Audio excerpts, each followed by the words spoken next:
In this video, we would like to approach the subject of the Orthodox Church in the West and the general attitude of converts of taking the Orthodox Church for granted. What do we exactly mean by this? This video is in no way aimed at dissuading people from joining the Orthodox Church. On the contrary, we would like to encourage as many people and as soon as possible to make the final step and commit fully to getting baptized and/or committing more to living life as a faithful Christian. The main point of this essay is to highlight a certain problem and present a possible solution. History has shown many times in the past that the presence of the Orthodox Church on a specific territory or a country is a time-specific privilege and not a right. Moreover, many Westerners view the Church from an even worse angle: commodification.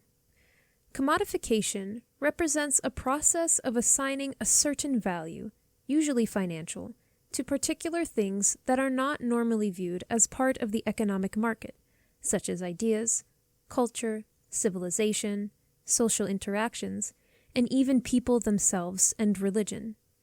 Through commodification, the Church becomes just a product, an extremely valuable and indispensable one, but a product nonetheless.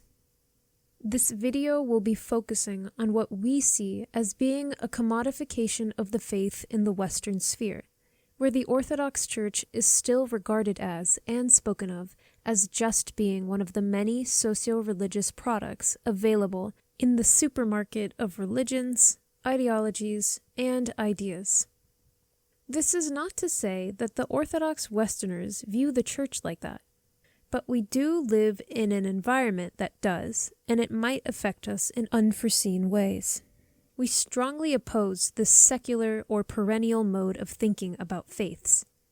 The Orthodox Church has throughout the ages survived through a lot of persecutions and has learned to adapt and survive despite unimaginable pressures and dire situations of different kinds, whether it be political, social, or economic, managing to withstand changing or altering the doctrines of the faith. The so-called Western view sees the Orthodox Church as one of many, as a type of flavor of the month for the more traditionally oriented customers and those that have a conservative bent, and expects this trend to fade away into obscurity eventually. We must resist this ideology with all our might and assure a unique place for the Church in, at least, our minds, if not also the minds of the interlocutors. The American religious milieu has gathered an impressive collection of faith-based services, ranging from Christianity to Islam and Judaism, and even Buddhism, or a revival of pagan sects. Unfortunately, the competition is difficult, but as long as we have God on our side, we shall eventually prevail. We must not get discouraged by the sheer size of our mission, the conversion of the Western world, as we will not be able to achieve anything close to it during our lifetimes. But we should all put in the effort to at least lay down the foundation for such a grandiose project.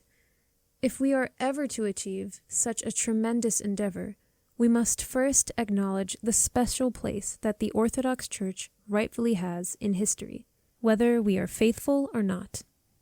The other problem is for people that have already converted to Orthodoxy and have started to regard the Church as a right or a given, always available and welcoming. While this view is not as pernicious as the previous one, the belief that physical access to the Orthodox Church represents a right enriched in some man-made constitution is extremely naive. Let's not look too far into the past during the lockdown years and reminisce about the extremely difficult situations that the varying Orthodox churches were dealing with due to the state-enforced rules that infringed on their constitutionally guaranteed rights of religious worship. These dark times can return, maybe faster than we expect, so that's why we must be ready to fight and resist against them. The Orthodox Church represents a privilege and a fleeting one at that. A privilege that we have, but our parents did not have, and our children might not have if we remain idle about the encroaching modernisms and heresies attacking the Church. That being said, we do have hope. Even though we solemnly confess and believe that the gates of Hades shall not prevail over the Church, we have seen examples in history where the Church, or more precisely put, individuations of the one true Church, have been destroyed or have completely fallen into heresy. These examples should not worry us too much as to paralyze our minds and hearts with fear, but instead encourage us in being braver and more active in spreading the gospel message, getting more involved in church activities, and delving deeper into our spiritual life. Because, as time and time again has shown us, the Orthodox Church would rather disappear completely from a place rather than to compromise its dogma. While the detailed explanation of the socio-political situation of the Orthodox Church in the West is not the subject of today's video, we can say that, from a macro point of view, it is not much different from how the Church outside the Christian Roman Empire existed in the past.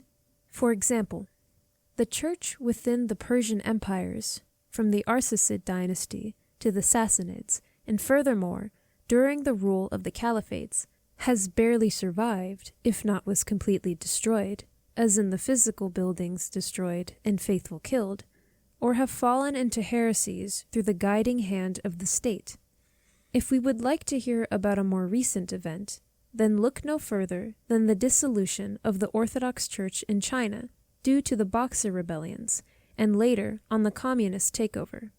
The Alaskan Church also was nearly wiped out after the U.S. bought the peninsula from the Russian Empire. The idea that this cannot happen nowadays is ludicrous, and everybody should realize their responsibility and commitment to the Church. One question we should ask of ourselves is, what are we willing to sacrifice for God, for faith, and for the Church? On the other side, we know exactly what the Church is offering to sacrifice for us. The Church is offering her physical safety and existence in order to reach people outside of the traditional realms of Orthodox nations. The Church literally puts herself at risk to spread the message and preserve the faith unaltered wherever it may be. It is very difficult for us to reciprocate the service given to by the Church, but we believe that we should still strive to do our best in regards to the Church. Currently, the Orthodox Church is benefiting from the neoliberal, feminist, and globalist systems of the world. Ironically, the very system that we all criticize for being corrupt, degenerate, and evil. At the same time, this very fallen system is exactly the way through which we can proselytize our faith more or less unopposed, at least in the Western world. Remember that even 100 years ago, the Orthodox Church was being persecuted and pressured by the state from America to England and France, all over the Western world, and only after the fall of the Soviet Union and the end of the Cold War, we can say that the Orthodox Church is able to proselytize and function as she more or less wishes. We should take heed of the tales from the past and try to avoid them. We all wish for orthodoxy to spread and to convert all the nations of the world, but before we do that, we have to first convert ourselves, bettering our faith. The spread of Christianity was not marked only through the divinely guided activity of the apostles and their successors, through kings, queens, and rulers that have been touched by the Holy Spirit in order to baptize their nations, but also through the benevolent and selfless sacrifice of hundreds of thousands of martyrs that have paid the ultimate price for the evangelization of particular regions of the world. As examples, think of Crimea, the British Isles, or Germany. These sacrifices have paved the way for what we have today, a part of the world that is strongly Orthodox, while the other regions have fallen away. It is in those places that the Orthodox Church and faith are now reappearing, so let us fight hard so that the terrible scenarios described before will not repeat during our lifetimes, and ensure that our children and our children's children can have the opportunity to participate in the one true church and partake in its divine sacraments. Let us all remember that the Orthodox Church isn't just a commodity, and neither should we take it for granted that she will always be here waiting for us to make up our mind to go to the church, or go to confession, or attend liturgy, or whatever other things we have left unfulfilled. The Orthodox Church is a privilege that we humans do not deserve, but, nonetheless, God graciously gives her to us, since He is merciful.